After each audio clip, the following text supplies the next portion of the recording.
Good evening, everyone. I'm David Ushery, and we are so glad you are with us tonight for the first of several community forums that we plan to have as we here at News 4 prepare for the third and final Democratic mayoral primary debate, which is June 16th. We here at NBC New York will be hosting that debate in conjunction with the New York City Campaign Finance Board and along with our partners, Telemundo 47, Politico, New York Urban League, and the Citizens Budget Commission. There are a lot of important conversations that need to be had. There's a lot of listening that needs to be done right now at a critical time for our city's history ahead of this election. So the point of tonight's program, here's what we want to do. We want to listen to you, the voters. This is an opportunity for you to tell us what you want to hear from the mayoral candidates and to talk about the issues that are important to you this year and in this election and really for the years to come. Important to you, your families, and your community. So we want to get underway, and I'm so happy to be joined by some key people to help us structure this conversation. The first of which, News 4's Peggy Chang, and full disclosure, because of COVID, we haven't been able to see each other in person until today, so that was a good plus. But I'm also happy to have her with us because she has been on the front lines of covering these issues, particularly the recent spate of anti-Asian violence. So we're going to hear from Peggy in a moment, but first let me also introduce Ju Han. She's deputy director of the Asian American Federation. This is a group close to the ground now, advocating on behalf of so many of our New Yorkers. And so is Apex for Youth, another very active organization. And we're joined by Ji-Yoon Mary Chung, who's the interim executive director. Jason Wei Ping, the handsome lad there in the sweatshirt, is a senior at Hudson High School of Learning Technology, getting ready for graduation, but also taking some time out for this important conversation.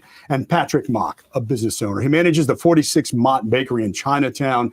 We know how important small businesses are to our city and how much they've been struggling. So we've got a lot of stakeholders here, but Peggy, looking forward to this conversation.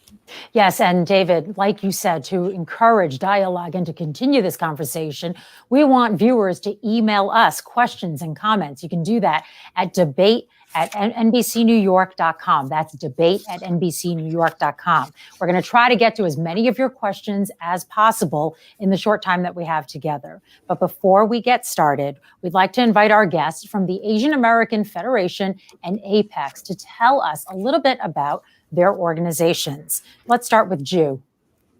Hi, Paisley. Thank you so much for having us. We're really excited to be here.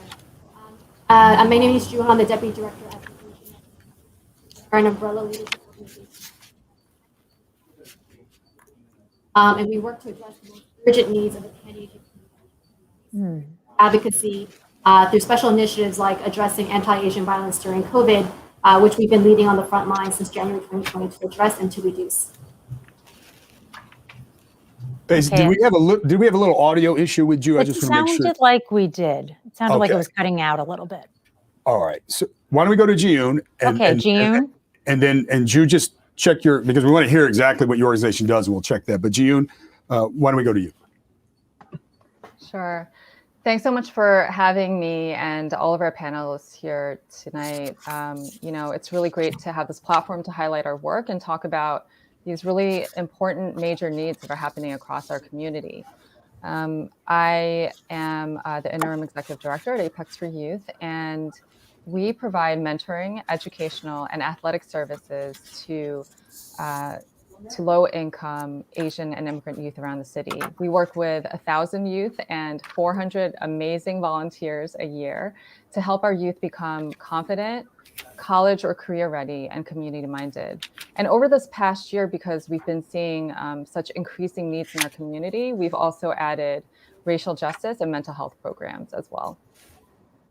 Thank you, Ji-Yoon. Do you think we can go back to Ju? Ju, did you fix the audio problems? Perhaps we'd like to hear from you again because you were cutting out before. Sure, I'm hoping this is better. Is that better? Yes, it is better. Thank you.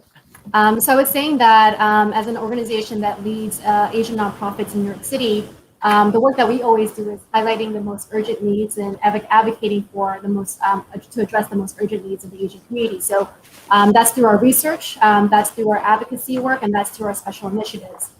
So during COVID especially, we've been leading since January 2020 to address the anti-Asian violence that's been happening. And we were one of the first groups to raise the alarm of the attacks that were increasingly happening. And we advocate more for resources, which we're still waiting to get those resources in place. And we also created safety resources because we knew that in the streets on a day-to-day basis, especially for essential workers when people were in lockdown, that safety wasn't being guaranteed. So that's the work that we're doing, and we're really excited to talk about the work that we've planned out to reduce the violence and actually provide more immediate safety for Asian workers. Thank you, Ju. That's much better. We can hear you now. And that's actually the first topic that we are going to be discussing today, the recent spike in anti-Asian violence across the city. It's not an exaggeration to say that you hear about this almost every day. Each of these incidents following a very disturbing pattern, unprovoked, racially tinged, and these when we talk to Asian New Yorkers, if I'm on the street and I'm talking to them about incidents that happen in their neighborhood, they all tell me the same thing. They're frightened. They're disappointed. A lot of them, were raised here or have lived here for 30, 40, 50 years, and suddenly they're looking over their shoulders in their own city. So that brings us to our first viewer question. Winnie Wong says, I am an Asian American and an essential worker at a city hospital in Brooklyn. She wants to hear candidates talk about the actions they will take to ensure the safety of others like her. Ju, what do you think the next mayor needs to do? That's a really good and a really important question. We launched our Hope Against Hate campaign, which actually addresses safety across the board because we haven't been seeing that from city leaders to this point. It took 6 women getting killed in Atlanta. It took people being stabbed, slashed across the face for us to have this very important conversation about how do we keep Asian Americans safe in New York City, in the streets, in the workplaces. So they need to invest in community-based safety solutions to deter assaults from happening in our community. We know that, of course, we've been seeing increasingly violent attacks in our community, but also we've been seeing a lot of verbal assaults. We know that those can quickly escalate into physical violence. So we need to acknowledge the fact that most of the incidents in New York are happening in the streets. We need to deploy community-based safety solutions like treating safety ambassadors to escort elders in public places, to be trained in de-escalation strategies so that they can, if they see a verbal incident happening, be able to intervene safely. We also need to be able to connect victims to support services like an assistance fund and for mental health services.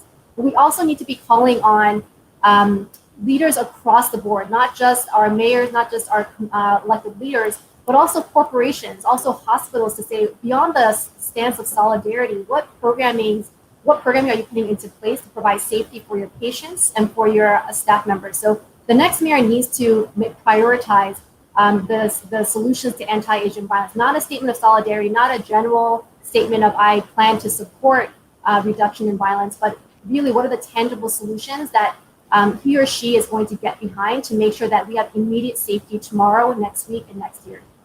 And it sounds like, the anti-Asian violence isn't just affecting the elderly or people on the street. I mean, I'm also hearing from people saying that in school, they're hearing that their children are being called the China virus or being told to go home. Jiyun, maybe you could say something a little bit about how this is affecting the youth in New York City? Yeah, I would love to speak about that. I totally agree. I think one of the things that has not been represented right now is the youth voice. It's great that increasingly over the last few weeks or so after Atlanta, we've been hearing more about the violence and the media is covering it. But, there's been a lot of focus on elders and other marginalized groups, which I think is really important. But it's really also important for us to know that 14% of anti-hate crimes right now, or anti-hate or hate crimes against Asian Americans, is directed against youth. And that's something that I think people aren't really talking about. It's actually at twice the rate at which elders are getting attacked. 80% of Chinese American youth have said that they've either experienced directly or witnessed harassment of some kind over this past year. That's alarming, 80%. And we have surveyed our youth 3 times in the last year plus. And in the last survey that we gave to our youth, 80% said that they were concerned about anti-Asian racism right now. And it's tragic, to think about anybody going through racism and feeling fear to go outside of their homes. That's already, such a terrible thing, but especially when we're talking about our young people, and we really want to shed light on that voice. And, echoing what Ju said, we also believe in community-oriented responses. I think that's really important. And I also want to say that those community-led solutions have to support all communities of color. It's not just about the Asian American community. It's standing up for everybody who is affected by systemic racism and making sure that we're really working together to protect each other and working as good bystanders, working as allies for our community and for each other's communities during this time. So, and I think Jason can speak a little bit more in terms of experiences that he's had in school. I know we've definitely heard about a lot of incidents that have been happening to our youth, and just all the fear and anxiety that happens around that. So, yeah, Jason, maybe you could tell us about what's happening in the schools. Yeah, it's definitely really real. I've experienced racism, and I've witnessed racism too. Just last year, before quarantine happened, when there was still in-person school, I had a classmate. Everyone was in an auditorium, and I had a classmate who was an Asian classmate who was being picked on by a group of kids. They were coughing on him, and they were coughing at him, and they were pretending to spit on him. Must have been difficult for you to watch that. Yeah, it was really difficult. And Jason, you said that you have noticed this last year, but prior to last year, and being raised in New York and going to school in New York, is this something that you have dealt with for most of your life, or is this the first time you're seeing it? I grew up in Spanish Harlem, and racism isn't anything new to me. In the first grade, in kindergarten, I was pushed down a flight of stairs. And in the second grade, my mom was dropped in the elevator. I've had people curiously say racist jokes and effortlessly. And I've experienced racism before I even knew what the word meant. Paisley, can I follow up on that a bit? Because yes. that was on my mind, Jason, and it always it saddens me to hear you when you say that. You said that in some prior meetings that we had, and I know it exists in many communities. But I think maybe for Ju, I'll direct it, and Jiyun, I'd like to hear you. The pandemic has brought into stark relief a lot of societal ills, and a reckoning is a word that a lot of people like to use, but certainly recognition, mental health deficiencies in how we treat it, disparities in healthcare, and certainly race. So often in our newscasts, we'll use those statistics. For the first part of the 2020, there were no anti-Asian attacks, and we'll say the first part of 2021 that has surged and spiked. So we know there's a correlation, but I want you to paint a picture prior to the pandemic, what it was like seeing something. This has always existed, and what's the generational response? Some adult or immigrant populations, they don't like to engage, report. The youth are saying enough of that. So maybe, Ju, you could start with that, and I'd love to hear what you say, and Jiyun, and of course, if Jason and Patrick want to weigh in it as well. Yeah, I can start. I mean, when we talk about the anti-Asian violence, where that actually brings to the surface a lot of systemic inequities that have existed in our community. So, for instance, the latest Gotham article about how the NYPD was not necessarily capturing the number of hate crimes or bias incidents because people weren't reporting.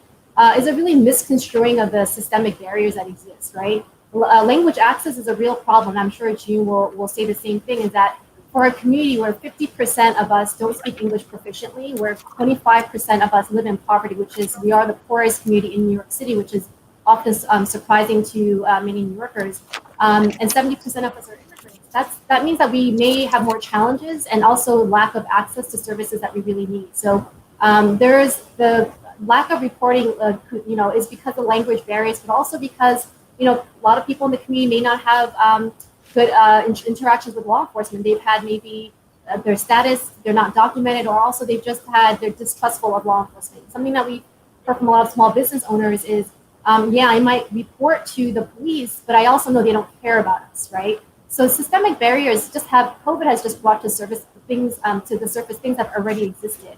In terms of social services, We are the fastest growing population in New York City, but we have only received 1.4% of all cities' social service contract dollars over a 13-year period. And so what that directly translates into is that we can't provide the level of services that we need to meet the level of demand, right? So mental health, Asians are also the only racial group for which suicide is one of the top 10 leading causes of death. And yet the DOHMH has 0.2% of their funding dollars went to the Asian community, which means that there are very limited culturally competent in-language mental health support for the Asian community. And during a time where the mental health burden has been exacerbated by not only COVID, but the fact that, one, we had the highest rates of unemployment increase in the Asian community across all racial groups, and the fact that the anti-Asian violence is touching nearly every Asian New Yorker in the city, you don't have an infrastructure for being able to provide the level of support that people are going to need now and after COVID. Ji-yoon, did you want to weigh in on that as well? Sure. I think in addition to what she was just talking about, there are very deep stereotypes that exist about Asian Americans. So the model minority myth, everybody thinks that, maybe not everybody thinks this, but I think a lot of people believe that Asian Americans are very hardworking, they're successful, they don't really need support.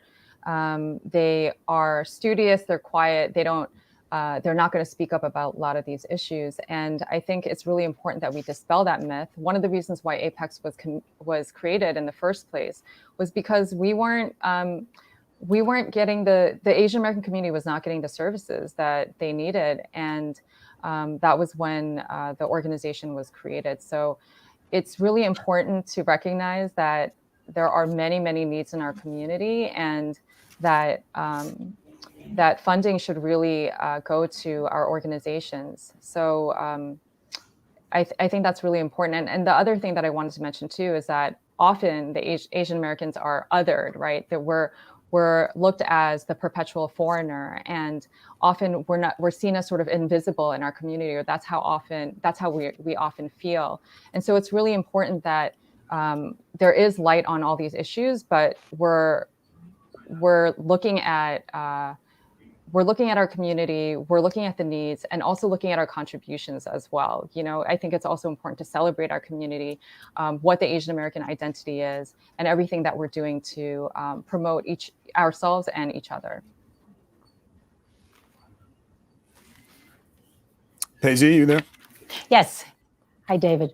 So actually, I was going to ask Ji-yoon, you talk about a lot about what those cultural stereotypes about Asians, and like what David was referencing before about how, the underreported crimes. Well, do you think we're at a special juncture right now in our history within this city? I mean, it seems like, people are coming forward more with their stories and these incidents and reporting crimes, but do you think more needs to be done? Yeah, I definitely think so. I definitely think that there needs to be more support for organizations. One of the things that I'm not sure we've talked about much before this, but I think we really need to lean on the Asian American organizations that are doing this work. We are the ones who have language capacity, and the ones who know our communities really well, who have those relationships. So I think it's really important that we rely on organizations. And one of the things that we do at Apex is we really try to give a voice to our young people.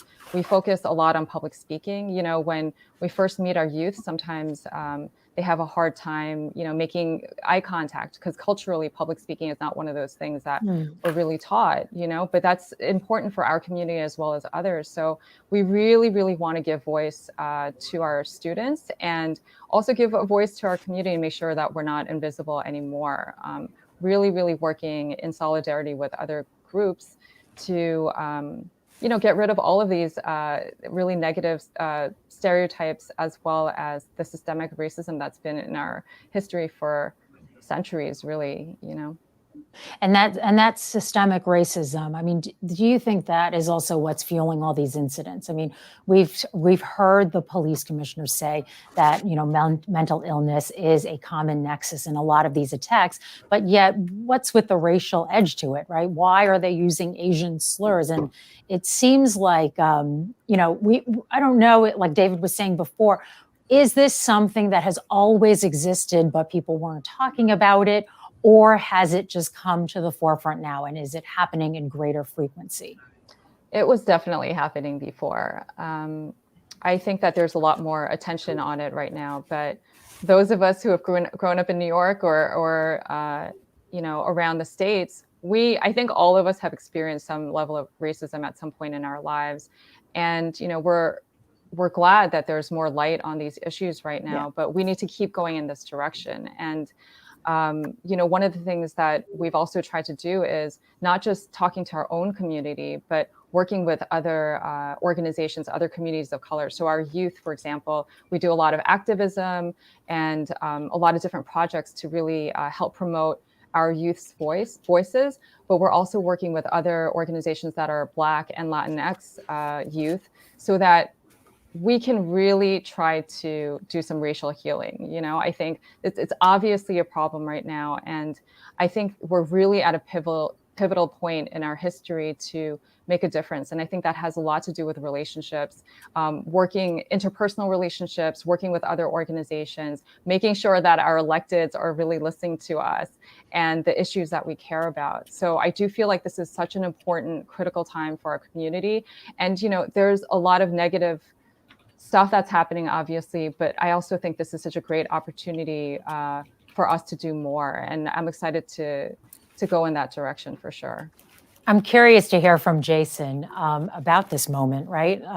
Ji-yoon is saying a lot of terrible things are happening, but it's also mobilizing people. People are coming out to rallies, people are marching, they're showing their support. What do you think, young people in New York City can do to capitalize on this moment?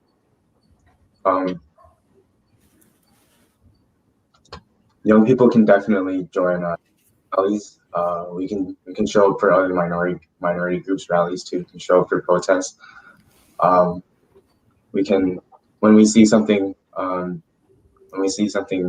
happening, when we see incidents happen, we should speak up for other people, and we should let the attacker know that it's not okay. Yeah. Jason, I'm sorry. Go ahead, Paige. No, go ahead, Dave. I just wanted to follow up real quickly because, and it ties into what Ji-yoon said about making sure the electeds hear us. Jason, do you feel there's a mobilization with people your age? You're a senior. I don't know if you're 18 yet or will be 18. Do you feel there's a mobilization to get young people out to vote? I feel like this might be a moment for the Asian American community here galvanizing to vote, as we've seen in other communities. Do you hear that even with your peer group, Jason, or maybe a couple years older? Or at Apex, do you hear it, Ji-yoon? But Jason, why don't you take it first? There is, and within nonprofit organizations, there's a lot of opportunities given to other youth in doing more activism, and even some of the younger ones who aren't able to vote yet. We're encouraging people older than us to vote too. Ji-yoon, what do you hear on that with Apex and youth, and Ju as well? I know, Ju, that you're policy driven, but I know you deal with young people well. But Ji-yoon, what do you hear on that in terms of mobilization, registration? We sometimes these primaries turnout is just never great across the board in the city. Yeah. I do think people are paying more attention. Having candidates who look like us is also really important, obviously. We have a group at Apex called the Youth Ambassadors, and they've done so much, civic participation type work and social justice work. And so they created a video about the Asian American vote last year. And it was circulated and got thousands of views. And they were talking about how important it is to be active and about the issues that the Asian American community cares about, much like we're talking about now. So in addition to that, they also made census calls to thousands of families to make sure that they were filling out census forms. So I think that our young people right now are galvanized in a way that maybe they haven't been in recent years because of everything that's going on. And so they see that there's a need.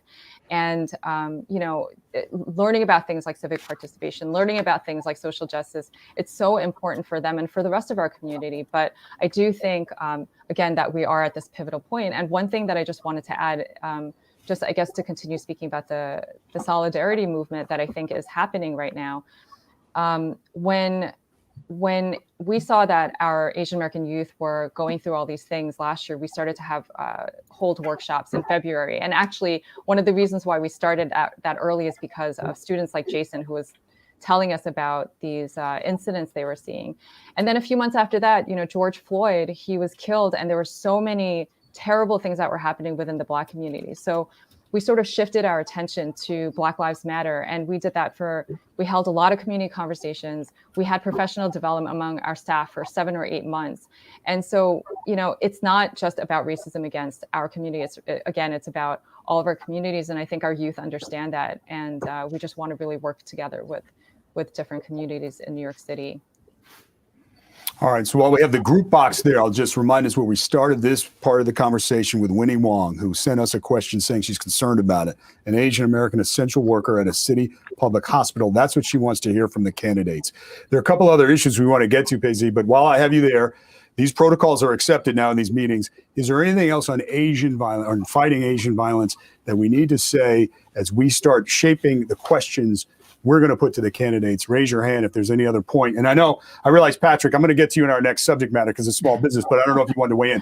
But I want to make sure we don't leave the topic without conveying what you think is important and making sure we acknowledge what Winnie Wong is saying. And I know she represents probably so many other New Yorkers. Sorry, no, if I could just add one quick story about our... Oh. Wait. Here. That's not us editing. Oh no, that was not us trying to censor. We weren't trying to censor you there. Go ahead. Oh no, yeah, thank you.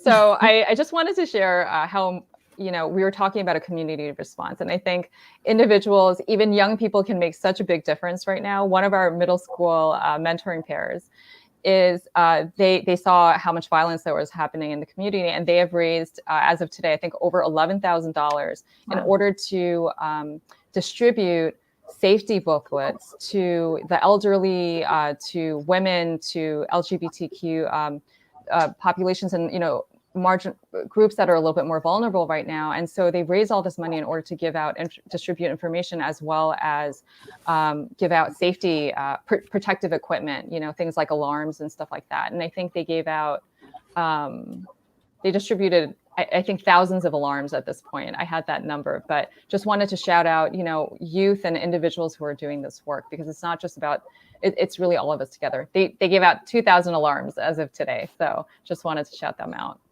Look, I think the youth are going to have to lead us out of this, putting a lot of pressure on them, but I think they will. Paisley, I don't know if we should pivot to the city's economic recovery and small businesses, because it's such an issue and a concern. I know you did reporting on it, Paisley. I know we've reported on it. We know that the mayor, Sarah Mosley, went to Chinatown at one point trying to encourage people to support restaurants early on, and we've had that ongoing conversation. I'd like to hear, and maybe, Patrick, this is where we come in. We had a question sent to us from Carlos, actually. How can candidates help entrepreneurship and small biz recover in the aftermath of COVID, which wiped many of them off the map?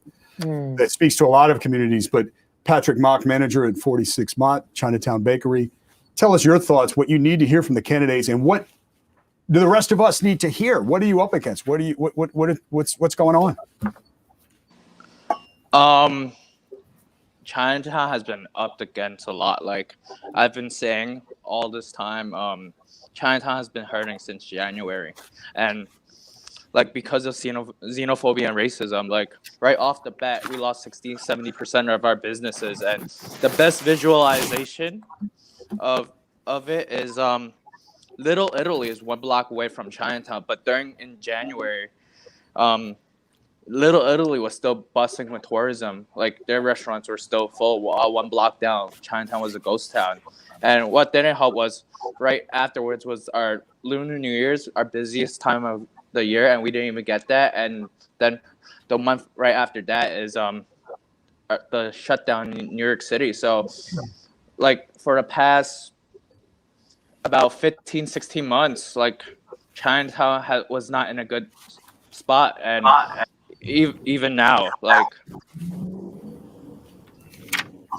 and we got to find more ways of bringing revenue, especially where a place like Chinatown, we rely heavily on tourism, and we know for a fact that we're not gonna see that type of pre-COVID tourism for the next 2-3 years for sure. And we gotta find more new ways of bring new like revenue back into the neighborhood. And one thing I've always been asking for, and I don't think it costs much, which is confidence for our small mom and pop shops, our small business owners, and I want to see more of that, or getting creative with ideas that we could, try to bring more business back. Yeah. Patrick, it's very. You want to hear a specific blueprint, and you say specifically the mom and pop shops. I can almost guarantee you that's going to be a phrase in our debates when we have these questions. Because you need to see specifics. Go ahead. Yeah, and it's like if you don't have the idea, this is what entrepreneurs do. We have ideas. We're the ones that's always thinking about what's next. How can we bring, always finding ways of solving problems, or bring some type of business into the neighborhood. Like, you need to be more open to these ideas. You can't just, like, another thing I've been saying, like, no one right now can say they've experienced COVID-19 before. So what this means that no matter if you're old or you're young, everyone's kind of on the same page. It's like a clean slate. No one has experience, so no one knows what the future looks like, and we need to really like get creative. And like, this is where entrepreneurship really comes into play of how we could help the city and get back on its feet. Can I add something to that? So the Asian American Federation, we've had a small business support program for about 3 years. And so to Patrick's point, right, like, we've done a report where Asian small businesses have contributed to 50% of net new jobs in New York City. So they're economic drivers. But even before COVID, they were struggling because there's limited English proficiency rates in the community, and there's very little support to give them access to support services. So struggling before COVID, and then COVID happened as early as January. And since then, with all the federal and local relief that have been available, our small business owners, most of them, could not apply because they weren't eligible. One, it was really slow to be available in language. So when you think about that, that's a barrier that we've been talking about since the beginning of this segment. And two is that they weren't eligible. So there weren't relief measures that were created with immigrant small businesses in mind. Very much so, these services prioritize people who spoke English, not people who are struggling, but not as much as immigrant small business owners. So I think when we talk about recovery and relief in rebuilding, information in language quickly, investing in that, as well as specific relief measures for Asian small businesses, just because of the xenophobic impact that they've had to go through since, again, for the past 15 to 16 months. Thinking too about long run wise, how this is going to impact the economic activity of the city when the economic drivers are suffering and closing at a much faster rate than other small businesses. And I think that's going to be a problem for most of the city, I would think, right? I mean, the volume of people just isn't what it used to be. And in Chinatown, you have the specific problem where people, the stigma of the pandemic and, the so-called China virus. I mean, at this point, are you seeing that it's still, those feelings are still out there in Chinatown? Do you think that's why people are not coming? I feel like there's still the stigma, but not as much. But at the same time, like you said, it's not pre-COVID times now. Right now, it's post-COVID, and we need to find ways of driving either more foot traffic or like different type of revenue streams into the neighborhood. And right, because right now, Patrick, what is Chinatown like compared to 2 years ago? So I'll let you know, like Monday to Friday in Chinatown after 2 p.m. it's empty. It's dead. It's dead. It's quiet.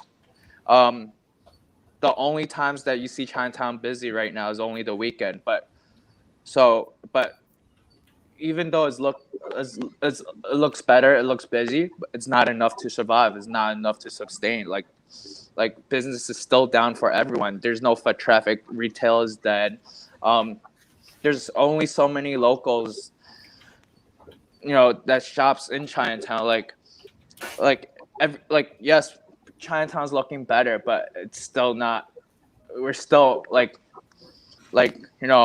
in the ICU. We're still fighting for our lives right now. in Chinatown. Interesting, Patrick. So you're making the point of Touchstone Chinatown is emblematic and symbolic and important for the city's overall recovery because it's a leading indicator of how we're doing, not just overcoming the xenophobia, but also there are no people in their offices going there, or the courts, you know. Yeah, it does, because every time you think of New York City in a travel brochure, like every time you see or you think of New York in general, you always see a picture of Chinatown in it, whether it's the cultural aspect of the neighborhood or it's our food, or there's something about Chinatown that's always in these travel brochures that people see Chinatown as a destination, especially as a community and as a community, as a neighborhood that gives so much, about my math might be wrong, but about like $300 million back to the city and state. I think we should expect a little more help from the city and state and the government.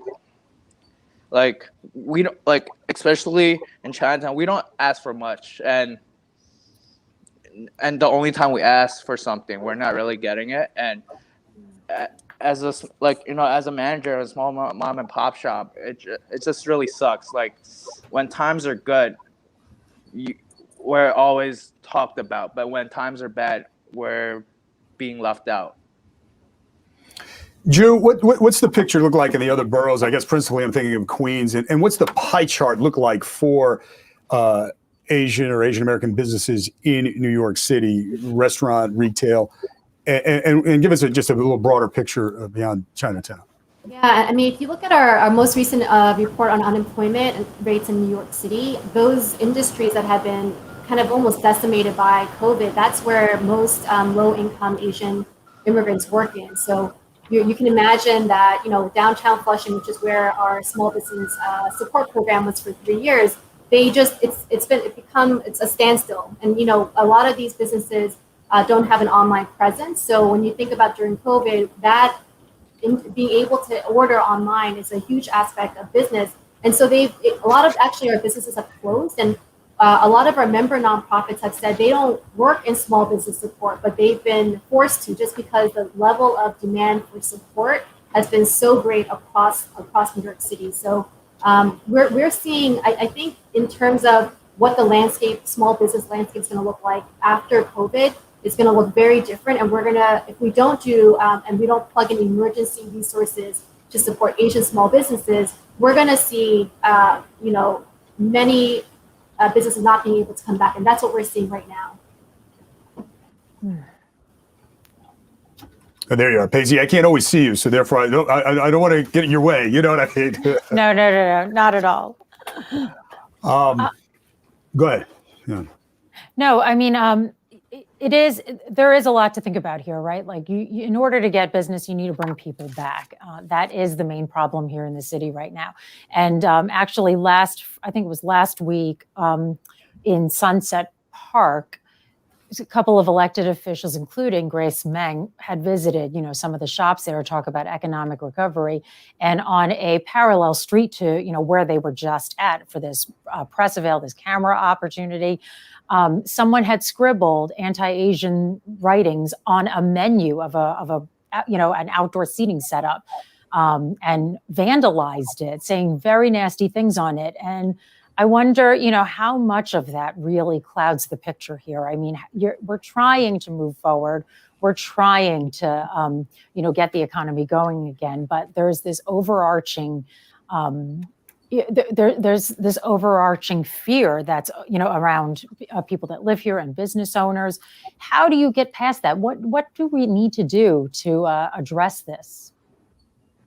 I think that investment that's one of the things that we talk about in our Hope Against Hate campaign too, is when you talk about safety, and small business owners have spoken to this, which is that they themselves don't feel safe. Their workers are getting attacked. So on top of the struggling small business that are trying to maintain and keep the doors open to, they have to worry about the safety of themselves and their workers. And we did a survey of small business owners. 60% said they were afraid that they were going to be the victim of an anti-Asian incident. So that fear is very real.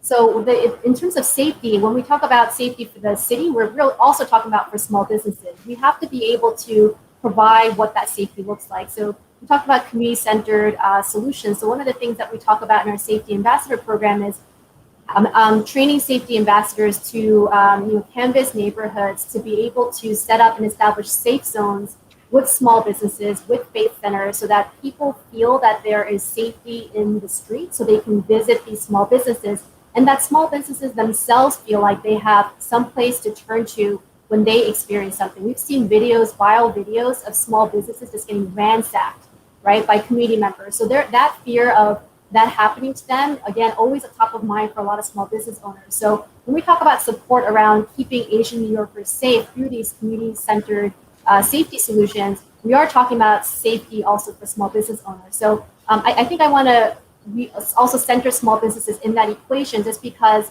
they are part of this equation of of Asian community members that have really suffered during COVID and just really have had any recourse to support. So even not having access to funds for them makes them feel unsafe, makes them feel that they're alone in the struggle to recover and to rebuild. And the city honestly hasn't shown them that that's actually different. That's actually inaccurate, that they aren't alone. There has to be more to be able to support small businesses like Patrick, like those who've been struggling on their own to keep their doors open. You touched earlier on about the question of language barriers, right? Mm-hmm. And that is something that I actually have seen a lot in recent days, especially in terms of like when you talk about vaccine equity, right? Being able to sign up for the vaccines and getting them, in a certain amount of time. Many places, that was like a really big problem, I think, for a lot of people, applying for the appointments first. But then I'm also finding out that getting to the vaccine center, the vaccine site, a New York City run site, for example, a state run site, they were running out of translators. And there was a call on these, Facebook groups saying we desperately need Mandarin speakers, we desperately need Korean speakers at these different sites. I mean, that seems like a pretty big oversight, right, for the city to not think about before opening up all these different places for people to get the very thing that is going to get the city moving again. So we have local law 30, right? But that in sort of theory versus practice, there's a gap, right? So some of our Asian nonprofits had to hold the hands of their community members to be able to, one, register them for an appointment, but then had to accompany them to the vaccine sites because they wanted to make sure that they got their vaccines, and they knew that language support wouldn't be readily available. So again, supporting groups doing on the frontline work is so important because they're the ones who ensure that our community members who have the least amount of access to services as basic as a vaccine is guaranteed. So we've been, advocating for investing in language models, service models that prioritize models that work for our community, which is something like a community interpreter bank where nonprofits would have access to qualified interpreters.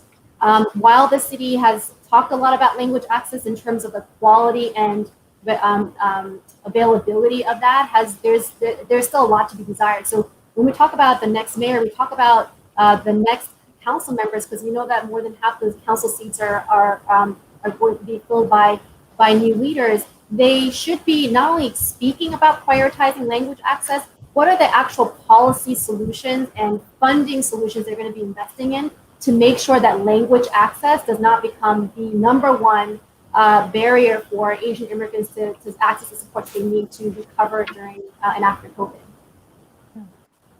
I'm listening. Funding policy solutions for language barrier access touch so many aspects of the operations of our city, and as Paisley pointing out most recently, getting the vaccine out.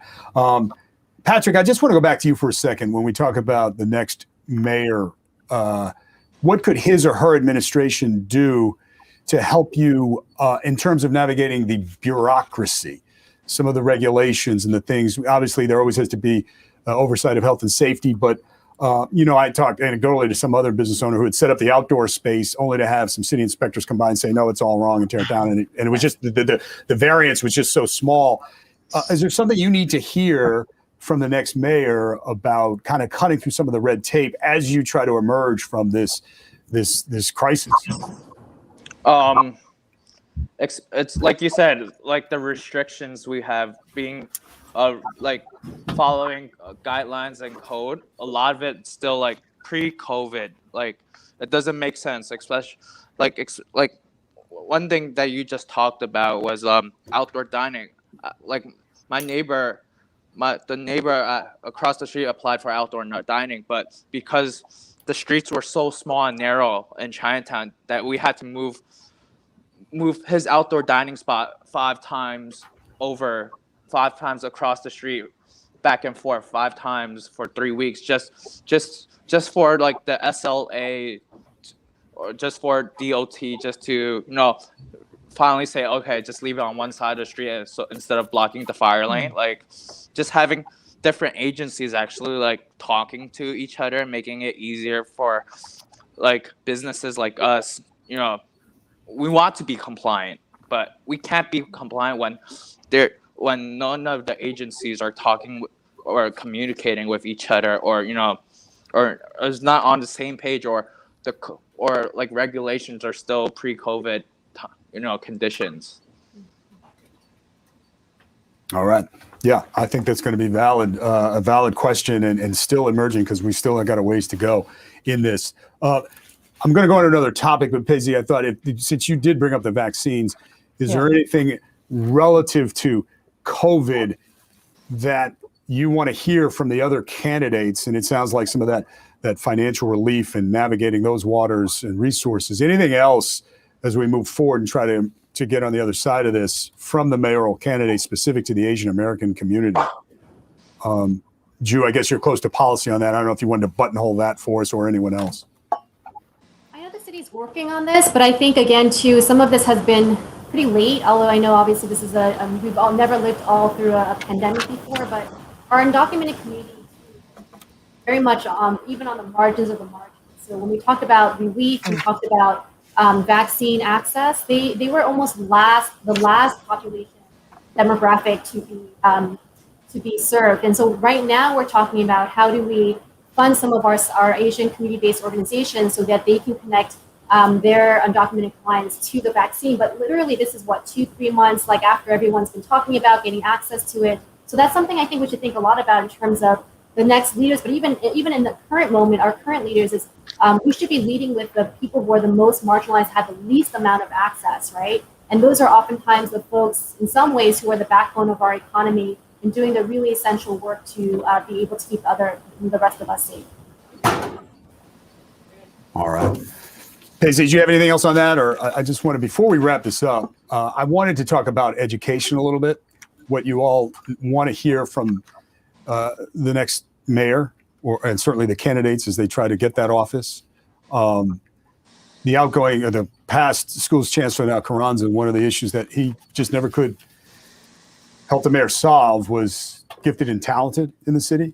And that led to a subtext, a sub-argument, and really some sensitivities about testing in and raise the old stereotypes about the model minority. Jiyun, I know you deal with the young people here. What are we going to have to listen for? What are we going to need to hear? What are the questions we need to ask about education in New York City? And then as it intersects with the Asian American community. Sure. Yeah, I think when it comes to the needs of Asian American youth, this is something that is not talked about. And we're not thinking about students who are low income, students who are in temporary housing, those who are English language learners. Asian American students have, there's a very high percentage of that. And students with disabilities. So we're not talking about the most marginalized groups within the Asian American community, as well as other communities of color. And I think one of the things that's really important is that we need to have disaggregated data. When we're talking about the Asian American community, we're talking about over 40 ethnicities in New York City, but we treat our community like it's a monolith, and that is very problematic. So because of that, we don't have a lot of our issues addressed. And I think, there are under referrals when it comes to the needs of our kids. And that's something that will definitely, that the candidates should be focusing on. And when it comes to, I think, talking about race and social injustice that exists, it's really, really important for Asian American youth to not just Asian American youth, but for everybody to see Asians represented in our textbooks, in curricula, for them to be represented in education, for Asian Americans to be represented in education, because if not, we're going to continue to be seen as a foreigner. We have to make sure that this is integrated into our curriculum and that people know about our history, about our contributions, about us contributing to the civil rights movement and solidarity movements, and also just the collective work that has happened between different communities. I think that is going to go such a long way in terms of talking about a better world for our young people. Ju, from a policy standpoint, for next mayor, what are the kinds of things that we need to be discussing, talking about, asking about? Yeah, I mean, over 90% of Asian kids in New York have at least one immigrant parent. So what that's meant during COVID is that they potentially didn't have help when they were home doing remote learning. We also know that, again, if we have 25% of our families living in poverty, the digital divide was a real challenge. And I know low-income Asian kids and just low-income kids in general, there's a lot of learning that was lost during COVID, and that after we kind of emerge and go back, having to catch them up and supporting them is really important. And we, even now, when there's an option for a hybrid learning model, 70% of Asian families are opting to still keep their kids at home because they are, again, really afraid of anti-Asian violence affecting them and their kids. So thinking about how do we ensure what that safety looks like for Asian families so that their kids can return. And in a real way, like Jason has talked about, that safety is not there. So it shouldn't be the initiative of just one teacher who's talking about creating safety in classrooms. That needs to be across schools and across the city of prioritizing what safety looks like, not only for Asian students. When we talk about safety for Asian students, we're talking also about safety for Black kids, for Latinx kids, for LGBTQ plus kids, because kids observe what's happening and they don't feel safe in their own identities if we're just targeting one group of people. And then just going back to the mental health piece, we talked about how that, even before COVID, the increase in bullying of Asian kids, 20%, this is something I think Apex was a part of, which was that before even Trump, we were seeing that increase in bullying in New York City schools of Asian students. So the mental health impact is real. And we need to figure out what does that support look like so that, again, in families where stigma in Asian communities where stigma of mental health is and illness is the number one deterring factor for people seeking services, that we're providing culturally appropriate supports for Asian kids and their families to be able to support their kids' growth during this really important time. Jason, you're a senior, you're getting ready for graduation. What do you want us to keep in mind when we put these questions to people who want to be the mayor of New York City? What's your experience been like? What do you think needs to happen, move forward? Just give us a sense. I actually want to add on to what Ju was saying. Christian Hall, he was shot by the police and he had mental issues. It was clear that he didn't have the mental health services that he needed. And that's why it's really important for nonprofit organizations like Apex for Youth to exist, because they provide that kind of assistance. I remember the Wednesday after the Atlanta shooting, Apex had sent out, prepared a Zoom meeting and invited all the mentees, the mentors, the youth, the staff together to gather and have a community conversation about it. It was a safe space and an outlet for people to come together and let out their emotions. Interesting. We're talking about the mental health of our young people, and it keeps reemerging. Yeah. Paisley, quite a conversation, Paisley. I've taken a lot of notes as we continue with our efforts to get ready to host these debates, and I know you have as well. Yes. Yes, this is a really important topic. It's going to be continuing in our conversations throughout. And like we said earlier, I think that we are at a very pivotal point. I mean, if this has been the experience that Jason has experienced in school throughout his entire life in New York City, then that's a problem. And now it's being acknowledged, and things need to happen now. And this is our moment to really come forward and tell the mayoral candidates what we want to see, and also change, shift the direction, if you would, in the policies that take place in New York City. Would you agree, Ju? Absolutely. And I really do invite people to come to our mural forum on the 27th. But yeah, it's going to be, is the Asian community, is the Black and Latinx communities, are they going to be a postscript in these mural candidates campaigns, or policy solutions, or ways that they're going to help the city recover? Or are we going to be front and center in their conversations and solutions about how we're going to achieve racial justice and equity? We need to be at the center, right? We need to have those solutions come from community leaders, not from necessarily like the leaders, but it's the community leaders who really know exactly what their community needs and models that work. So please engage with community leaders, commit to making that investment in BIPOC communities, and work together with us to create a really equitable future for New York City going forward. Wow, that was a good summary statement right there. I don't think I can improve on that. Ju Han, Deputy Director of Asian American Federation. Ji-Yoon Mary Chung, Interim Executive Director of Apex for Youth. Jason Wei-Ping Chen, Senior at Hudson High School of Learning Technologies. Get back to your homework. Patrick Mott, Manager, 46 Mott, Chinatown Bakery Small Business. Thank you so much for an enlightening discussion. Not over. This just feeds into the broader one that we'll continue to have. And we want you to be a part of it. If you listen to Question Hit, you email them to debate@nbcnewyork.com, because we're going to do more of these, and we're going to be planning for this. Before we go, though, we want to tell you something, highlight something about the city's new voting system that's emerging for this primary. It's called ranked choice voting. This is the first time it's going to be used in a New York City mayoral election. My co-moderator for those upcoming debates, News 4 political reporter Melissa Russo, is taking a moment now to explain what it means, how it works. This year, when you vote in the race for New York City mayor, it'll be different. For starters, the primaries are coming up sooner than you might think, on June 22nd. You're also going to see big changes in the way you cast your ballot. New York City has a new voting system that lets voters say more about their preferences. It's called ranked choice voting, and here's how it works.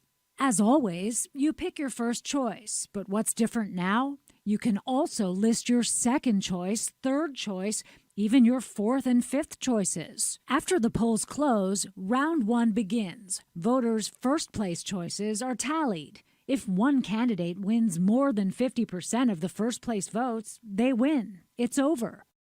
But if no candidate gets a true majority, then the candidate in last place is eliminated, and voters who had put that losing candidate first have their second choices counted instead, and then added to the totals.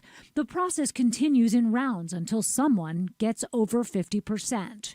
The new system spares taxpayers the cost of holding a second runoff election in crowded races when votes are split too many ways to have a clear winner. Some say ranked choice voting could force politicians to be less divisive and work harder for broader appeal, because while a candidate sure won't be everyone's first choice, being some voters' second or third choice could come in handy. For more information about ranked choice voting and voting in general, the New York City Campaign Finance Board has lots of online resources. You can find them by going to voting.nyc. I'm Melissa Russo, and I'll see you at the debate on June 16th. Okay. Well, thanks, Melissa. Thanks for that rundown. David, I think that at this point we have a reminder. News 4, along with our partners, will be hosting 2 debates ahead of the June 22nd primary. The Democratic mayoral candidates will square off Wednesday, June 16th at 7 p.m. NBC4 and our partners will also host the mayoral candidates for a general election debate on October 20th.